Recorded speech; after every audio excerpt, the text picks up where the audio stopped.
जो भाई गिरफ्तारी देना चाहे, एक बात का ध्यान रखना, ये मत सोच लेना अब जाएंगे और शाम को छुट के आ जाएंगे। 15 दिन लगेंगे पक्के। कितने भाई रहने के लिए तैयार हो 15 दिन? सभी लोग बैठिए आराम से। साथियों, हरियाणा सरकार सबसे ज्यादा अत्याचार कर रही है। हरियाणा सरकार ने आज तक सैकड़ों मुकदमे हरियाणा के किसानों और मजदूरों के ऊपर दर्ज कर दिए। कोई शहर ऐसा नहीं होगा, कोई जिला ऐसा नहीं होगा जहां पे किसानों पे लाठीचार्ज नहीं हुआ। आज फिर एक घटना हो गई है।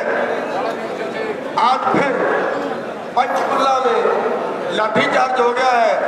बहुत से किसानों को आज फिर छूटे हैं। वहां पे भी किसानों ने रोड जाम कर दिया है।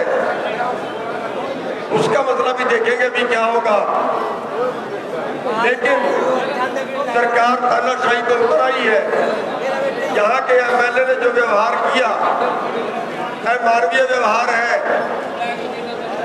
उसके कर्मचारी ने डॉक्टर से जो मेडिकल कराया, डॉक्टर ने ब्लेड से काटा, डॉक्टर ने ब्लेड से काटा, ब्लेड से काट के टांके लगाए गए उसकी गर्दन पर और 307 का मुकदमा दर्ज किया गया। हमारी मांग है कि जिस डॉक्टर ने ब्लेड से काट कर टांके लगाए हैं उस डॉक्टर पे मुकदमा दर्ज होना चाहिए। होना चाहिए कि नहीं होना चाहिए? उसके जिस पीए ने, जो भी उसका कर्मचारी था, जिसने झूठा मुकदमा दर्ज करवाया, उसके ऊपर भी मुकदमा दर्ज होना चाहिए। एमएलए जिसने लोगों को भड़काया, मां बहन की गालियां दी, जिसने मां बहन की गालियां निकाली, जिसने किसानों को भद्दे शब्द बोले, किसानों को उकसाया और आज जिसके लिए हजारों किसान सड़कों पर है, उस एमएलए के ऊपर मुकदमा दर्ज होना चाहिए। हमारी जिस दिन पहले पंचायत थी, हमने प्रशासन के आगे बड़ी सीधी सीधी मांग रखी थी कि जो हमने गलती की है, जितना हमारा कसूर है, उसका मुकदमा आपने हमारे ऊपर बना दिया, उससे 4 गुना जबड़ा बना दिया। जितना गुना एमएलए का है, जितना कसूर एमएलए का है, उतने गलती का मुकदमा, उतने अपराध का मुकदमा उस एमएलए में दर्ज कर दिया। एक लड़के को जान से मारने की कोशिश की गई, बहुत गहरी चोट उसको मारी गई। 307 का मुकदमा उस एमएलए में बनता है। देश को, जनता को भड़काने का मुकदमा उस एमएलए में बनता है, लेकिन नहीं बनाया गया। और उल्टा कल हमारे साथियों को गिरफ्तार किया, बहुत से हमारे साथियों के घर पे छापे मारे, लखन सिंह को गिरफ्तार किया। और हमने कल फैसला ये लिया है कि अब सरकार को हमारे पास आने की जरूरत नहीं है, हमें ढूंढने की जरूरत नहीं है। सरकार को हमारे घरों पे छापे मारने की जरूरत नहीं है। हम सब किसान अपराधी हैं, हम सब किसान आंदोलनकारी हैं, हम सब किसानों का हमने एक जैसे ही काम किया है। अगर लखन सिंह अपराधी है तो फिर मैं भी अपराधी हूं। अगर लखन सिंह अपराधी है तो फिर संयुक्त किसान सारा मोर्चा जो है वो सारा अपराधी है।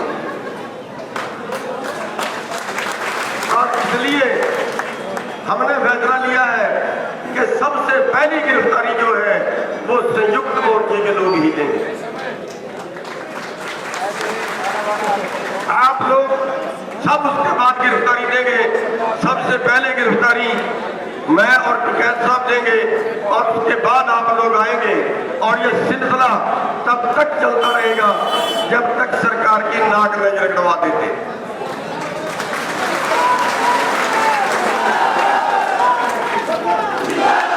अकेले अकेला हरियाणा तो क्या, हम सरकार को कह देंगे पूरे हिंदुस्तान की जेल तैयार कर ले, तेरी जेलों में जगह नहीं बचेगी। और साथियों, जेल का तो बड़ा सेफ आंदोलन है। ले जाएगी सरकार अपने खर्चे से, खाना फ्री है, आना फ्री है, जाना फ्री है, खाना फ्री है। ये तो बड़ा सेफ आंदोलन है। और मैं तो ये कहूंगा कि अगर जल्दी से सरकार ना मानी तो हम तो सारे परिवारों के जाके जेल में बैठेंगे, खर्चा भी बचेगा, आंदोलन भी होगा। बाहर तो हमें दवाई लेनी पड़ती है तो पैसे लगते हैं, लेकिन अगर जेल में दवाई लेनी पड़ती है तो फ्री मिलती है। रोटी भी पकाने का कोई वहां झंझट नहीं है, पकी पकाई मिले। तो साथियों, ये आंदोलन केवल किसानों का नहीं है, ये आंदोलन साथ में मजदूरों का भी है। इसलिए हमारे बीच में मजदूर भाई बैठे होंगे और उनकी जो बड़ी लीडर है कांता आलड़िया जी, वो हमारे बीच में आ गई है और इन्होंने फैसला किया है कि हम कुंडली बॉर्डर पे हजारों की संख्या में मजदूरों को लेके कुंडली बॉर्डर पे डेरा जमाएंगे। हम उनका धन्यवाद करते हैं, उनका स्वागत भी करते हैं। ये फैसला वो ले चुकी है कि हजारों की संख्या में आएंगे और कुंडली बॉर्डर पे डेरा जमाएंगे और पूरे देश के मजदूरों को ये बताएंगे कि ये आंदोलन केवल किसानों का नहीं, ये आंदोलन उनका भी है जो अन्न से पेट भरते हैं। और अगली स्कीम जो हमारे मजदूर भाई, गरीब भाई जो पीले कार्ड वाले हैं, वो स्कीम भी सरकार बंद कर रही है। मालूम हुआ है कि इस बार सरकार ने खाने वाला तेल बंद कर दिया है, अगले बार कुछ और बंद करेंगे, अगले बार कुछ और बंद करेंगे। और जो पॉलिसी आ रही है वो ये है कि इनको जो पीले कार्ड वाले को जो अनाज देते हैं वो अनाज देना बंद करें और उसके नाम पे नकद सब्सिडी शुरू करेंगे। पहले राउंड में जैसे सिलेंडर में सब्सिडी देते हैं, और अगर वो ऐसा करते हैं तो 30 से 35 हजार करोड़ रुपया, 30 से 35 हजार करोड़ रुपया सरकार को बचता है। यानी पीले कार्ड वालों की जेब से भी 30-35 हजार करोड़ रुपया प्रति साल सरकार निकालने की तैयारी कर रही है। हमारे जो आड़ती भाई बैठे हैं मंडियों में, इनका कारोबार बिल्कुल दांव में लग गया है। इस साल 4 मंडियां बंद कर दी गई हैं हरियाणा की, अगले साल और कर दी जाएंगी और 2 साल में पूरे हरियाणा की मंडियां बंद हो जाएंगी। आंदोलन हमारा ही नहीं है, इन आड़ती भाइयों का भी है। जो छोटे छोटे व्यापार करते थे, 1000-2000 क्विंटल गेहूं खरीद के, धान खरीद के व्यापार करते थे, वो सबका व्यापार बंद होगा। आगे व्यापार जो कारपोरेट करेगा। और ये खेती कानून नहीं है, ये खेती व्यापार कानून है।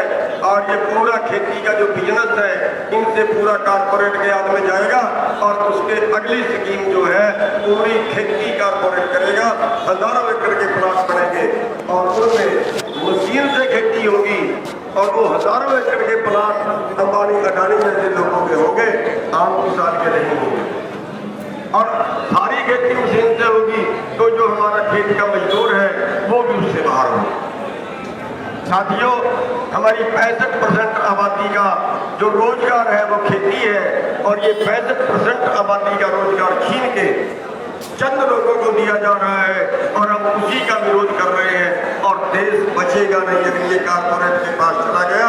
इसलिए ये लड़ाई देश को बचाने की, फसलों को बचाने की, अपनी नस्लों को बचाने की लड़ाई है और ये हमें आखिरी सांस तक लड़नी पड़ेगी। हमारे 450-500 भाई इसमें शहीद हो गए हैं, लेकिन बेशर्म सरकार अभी तक इनका मन नहीं सीखा है। साथियों,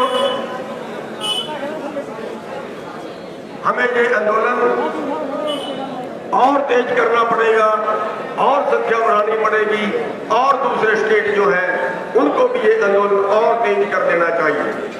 जैसे हरियाणा में तेज है, जैसे पंजाब में तेज है, ऐसे दूसरे जो हमारे प्रदेश हैं उनमें भी इसी तरह से आंदोलन तेज कर देना चाहिए। उन भाइयों को भी इस आंदोलन में इसी तरह की भूमिका निभानी चाहिए ताकि सरकार को रगड़ा लगाया जा सके। और एक चेतावनी हम सरकार को और देते हैं कि अगला जो चुनाव होगा, चाहे वो यूपी का हो, चाहे वो उत्तर प्रदेश का हो, उत्तराखंड का हो, जहां जहां भी चुनाव होगा वहीं वहां पर जाकर बीजेपी की नाक रगड़ने की एक भी चीज नहीं। तो बस अब मैं ज्यादा लंबी बात ना करता हुआ अपना स्थान ग्रहण करूंगा और आह्वान करना चाहूंगा पूरे हरियाणा के किसानों से कि आप संयम बढ़ा के लड़ते रहिए। बस एक बात का ध्यान रखिए कि जब हम किसी से कहीं आंदोलन में जाते हैं, जब हम किसी का घेराव कहीं प्रदर्शन करने जाते हैं, हमें लाठी डंडा साथ में नहीं ले जाना। जो लाठी डंडा मारेगा हम उसका बिल्कुल हम उसके साथी नहीं है, कभी फिर कहो बताया नहीं है। कोई लाठी मारेगा, कोई बट्टा मारेगा, वो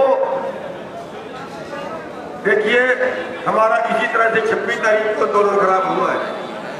अगर वो लाल किले पे ना जाता तो शायद आंदोलन खराब ना हो। ये जो भाई बहुत जोश में काम करते हैं ना, ये आंदोलन को आगे नहीं बढ़ाते बल्कि आंदोलन को तोड़ते हैं। हमने किसी की गड्डी नहीं तोड़नी, हमने कोई बट्टा नहीं मारना। हाँ, आंदोलन बिल्कुल करना है, मानेंगे, हम मारेंगे नहीं लेकिन मानेंगे भी नहीं। जो हमारा मकसद है वो जरूर पूरा करेंगे। हमें किसी की गाड़ी के आगे लेटना हो, हमें झंडे दिखाने हो, हमें नारे लगाने हो, सब कुछ करेंगे लेकिन हम हाथ नहीं उठाएंगे। इस बात का विशेष ध्यान रखना है। जो हमारे ऊपर उलाना आता है वो इस बात का आता है कि आपके लोग बट्टे मारते हैं, आपके लोग डंडे मारते हैं। हालांकि वो अपने कुछ आदमी बीच में हमारे मिला देते हैं, सरकार अपने आदमी मिला देती है और वो गड़बड़ी बीच में मिलके कर जाते हैं। इसलिए हम सब ने एक बात का और ध्यान रखना है कि अगर कोई भाई बट्टा मारता है, अगर कोई भाई डंडा मारता है, आंदोलन को उग्र करता है, तो हमारे जितने साथी उसको देख रहे हैं वो उसको तुरंत वहीं पे काबू, तुरंत वहीं पे रोके ताकि हमारे आंदोलन में विघ्न न पड़े और उसको समझाएं, उसको बुझाएं, लेकिन उपद्रव ना कर ले।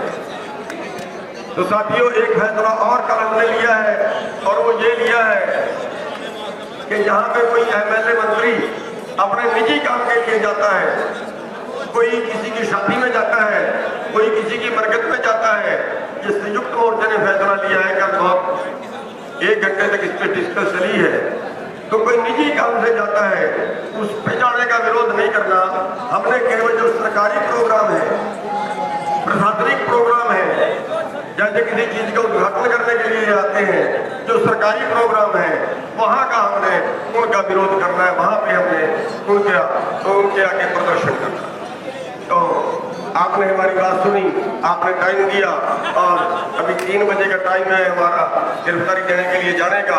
तो उसमें जो भाई गिरफ्तारी देना चाहे, एक बात का ध्यान रखना, ये मत सोच लेना चाहे हम शाम को छुट्टी आ जाएंगे। 15 दिन लगेंगे पक्के। कितने भाई रहने के लिए तैयार हो 15 दिन?